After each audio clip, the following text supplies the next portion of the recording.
Chers supporters du FC Barcelone, bienvenue sur Actu Catalan, votre chaîne de référence pour suivre toute l'actualité du Barça avec sérieux, prudence et passion. Avant de commencer cette nouvelle vidéo, pensez à vous abonner à la chaîne, à laisser un like, à partager cette vidéo avec les autres supporters Blaugrana et surtout à donner votre avis dans les commentaires. Votre soutien est essentiel pour permettre à Actu Catalan de continuer à grandir et à vous proposer régulièrement une actualité claire, équilibrée et responsable autour du FC Barcelone. Aujourd'hui, deux dossiers différents méritent notre attention. Le premier concerne Julián Álvarez, dont la situation à l'Atlético de Madrid continue d'être suivie alors que son nom reste associé au FC Barcelone. Le deuxième concerne Jules Koundé, puisque Tottenham serait intéressé par le défenseur français et pourrait préparer une proposition importante. Ces deux sujets sont à analyser séparément, car les informations disponibles ne signifient pas qu'un transfert est imminent. Il faut également rappeler que certaines déclarations ou informations circulant sur les réseaux sociaux doivent être vérifiées avant d'être considérées comme définitives.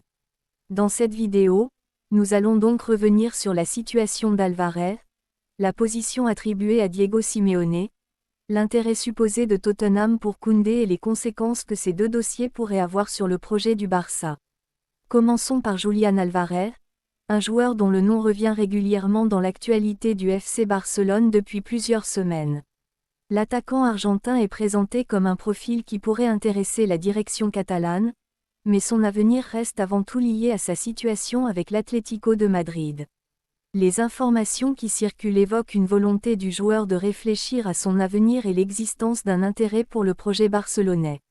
Dans ce contexte, une réaction attribuée à Diego Simeone a également été relayée, avec un message qui insiste sur le respect que l'entraîneur porterait à son joueur et sur sa compréhension des ambitions personnelles d'un grand footballeur. Selon cette version, Simeone reconnaîtrait qu'un joueur peut avoir de grands rêves et que le FC Barcelone fait partie des clubs capables d'inspirer des joueurs partout dans le monde.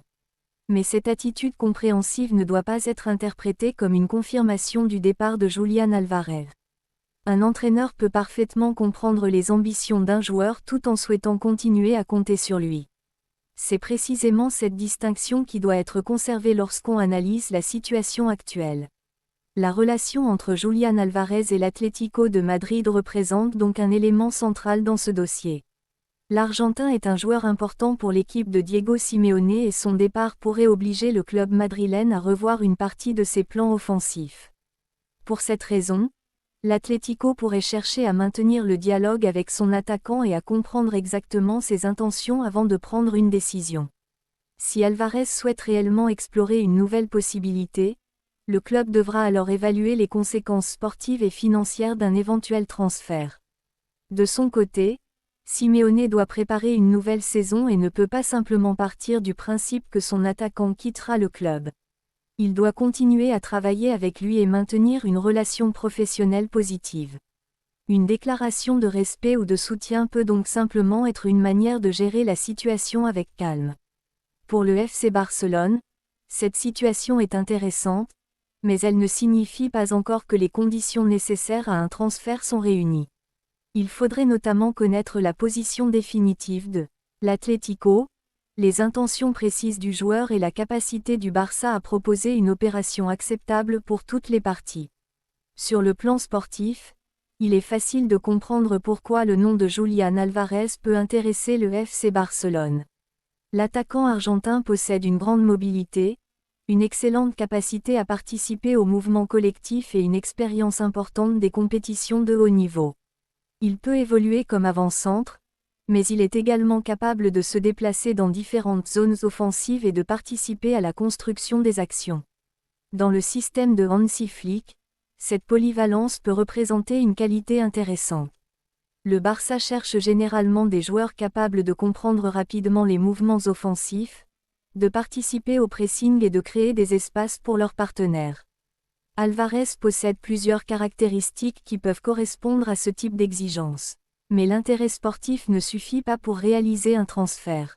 Le club doit aussi examiner le coût global de l'opération, la concurrence au sein de l'effectif, les besoins des autres secteurs et les possibilités économiques du moment. Même si le joueur est intéressé par Barcelone, Une opération de cette dimension nécessiterait donc plusieurs étapes avant de devenir concrète. Il faut également accorder une attention particulière à la nature des déclarations attribuées à Diego Simeone. Dans le contexte actuel du mercato, les citations de joueurs, d'entraîneurs et de dirigeants circulent très rapidement sur les réseaux sociaux, parfois sans contexte complet. Une déclaration peut être reformulée, traduite ou présentée différemment selon les comptes qui la publient. Il est donc préférable de ne pas considérer automatiquement chaque citation comme une déclaration officielle sans confirmation provenant d'une source fiable. Dans le cas présent, le message attribué à Simeone présente surtout une volonté de dialogue et de respect envers Julián Álvarez. Même si ces propos étaient confirmés, ils ne constitueraient pas une autorisation de départ vers Barcelone. L'entraîneur pourrait simplement reconnaître les ambitions de son joueur tout en espérant le conserver. Pour les supporters du Barça, l'important est donc de suivre l'évolution réelle des discussions et de ne pas confondre une déclaration avec une négociation. Le dossier Álvarez reste ouvert, mais plusieurs éléments doivent encore évoluer avant qu'une arrivée au Camp Nou puisse être considérée comme une possibilité réellement avancée. Passons maintenant au deuxième sujet, qui concerne Jules Koundé et l'intérêt supposé de Tottenham. Selon les informations rapportées, le club anglais préparerait une proposition pouvant atteindre environ 65 millions d'euros pour le défenseur français et considérerait le joueur comme une cible importante pour renforcer sa défense. Cette information attire naturellement l'attention parce que Koundé occupe une place importante dans l'effectif du FC Barcelone. Il possède une polyvalence particulièrement appréciée puisqu'il peut évoluer au poste de défenseur central mais également sur le côté droit. Cette capacité à occuper plusieurs positions offre à Hansi Flick davantage de possibilités dans la gestion de son effectif. Une éventuelle proposition de Tottenham ne pourrait donc pas être analysée uniquement à travers le montant financier évoqué. Le Barça devrait également se demander quelles seraient les conséquences sportives d'un départ et s'il existe une solution suffisamment fiable pour remplacer un joueur possédant une telle polyvalence. Pour l'instant, il faut cependant rester prudent, car une information concernant une future offre n'est pas équivalente à une proposition officielle reçue par le club catalan. Jules Koundé est devenu un élément important du projet barcelonais grâce à sa régularité et à sa capacité à s'adapter à différents rôles défensifs. Depuis son arrivée en Catalogne, le Français a progressivement renforcé sa position dans l'équipe et a montré qu'il pouvait répondre aux exigences du football de haut niveau. Sa vitesse constitue notamment un avantage lorsqu'il doit défendre dans des espaces importants, tandis que sa lecture du jeu peut lui permettre d'intervenir rapidement dans les situations défensives. Sa polyvalence est également précieuse pour un entraîneur comme Hansi Flick, qui doit gérer un calendrier chargé avec de nombreux matchs et différentes contraintes physiques. Si Koundé devait être absent, le staff devrait alors réorganiser sa défense en fonction des joueurs disponibles. C'est pourquoi une éventuelle vente devrait être étudiée avec beaucoup de sérieux. Même une proposition financière considérable ne garantit pas qu'elle serait acceptée. Le Barça doit d'abord déterminer si la perte sportive liée au départ du Français pourrait être compensée par une autre solution présente dans l'effectif ou sur le marché. L'intérêt supposé de Tottenham peut néanmoins devenir un dossier à surveiller si le club anglais décide réellement de transmettre une offre officielle.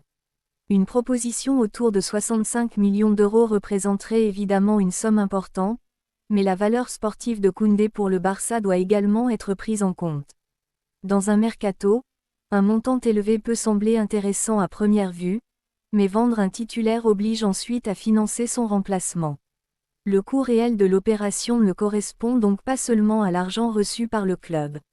Barcelone devrait aussi analyser le prix d'un éventuel remplaçant, son adaptation, son salaire et le temps nécessaire pour qu'il s'intègre au système de Hansi Flick. Il existe également la possibilité que l'entraîneur considère Koundé comme un joueur difficile à remplacer en raison de sa polyvalence. Dans ce cas, la direction pourrait privilégier la continuité sportive plutôt qu'une vente.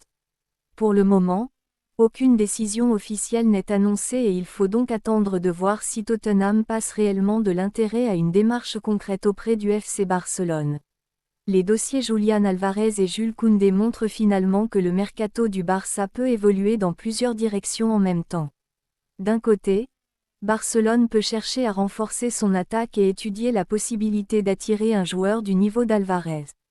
De l'autre, le club doit gérer les intérêts que ses propres joueurs peuvent susciter auprès d'autres équipes européennes.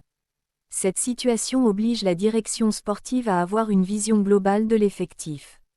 Recruter un attaquant ne doit pas conduire à fragiliser un autre secteur et vendre un défenseur important ne doit être envisagé qu'avec une solution sportive crédible pour le remplacer. Hansi Flick devra donc être impliqué dans les décisions importantes concernant la composition de son groupe. La direction sportive doit également respecter les contraintes économiques du club et éviter les opérations qui pourraient déséquilibrer la planification de la saison. Le mercato ne consiste donc pas simplement à recruter les joueurs les plus connus, mais à construire un effectif cohérent, compétitif et capable de répondre aux exigences du calendrier. Pour les supporters du FC Barcelone, les prochaines semaines permettront probablement d'apporter davantage de clarté sur ces deux situations.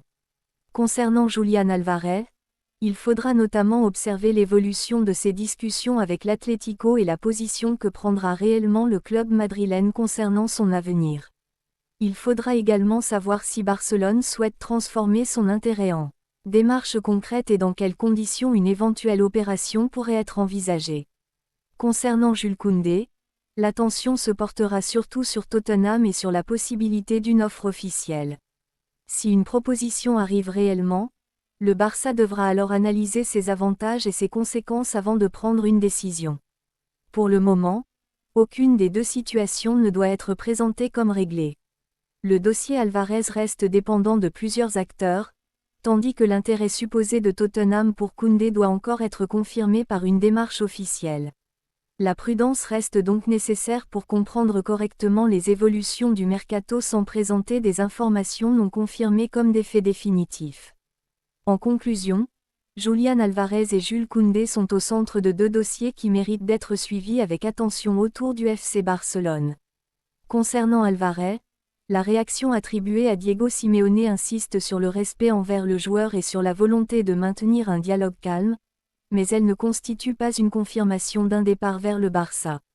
L'Argentin reste un joueur important de l'Atlético et son éventuel transfert dépendrait de nombreuses conditions, notamment de la volonté du club madrilène, des ambitions du joueur et de la capacité financière du Barça.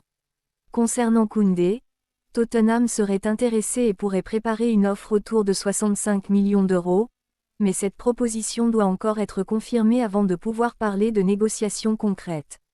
Pour Barcelone, la priorité doit rester la construction d'un effectif équilibré autour du projet de Hansi Flick.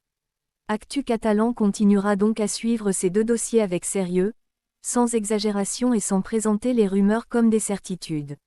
Une chose reste essentielle dans le mercato, entre un intérêt, une piste, une offre, une négociation et un transfert officiel, plusieurs étapes peuvent encore changer complètement l'issue d'un dossier.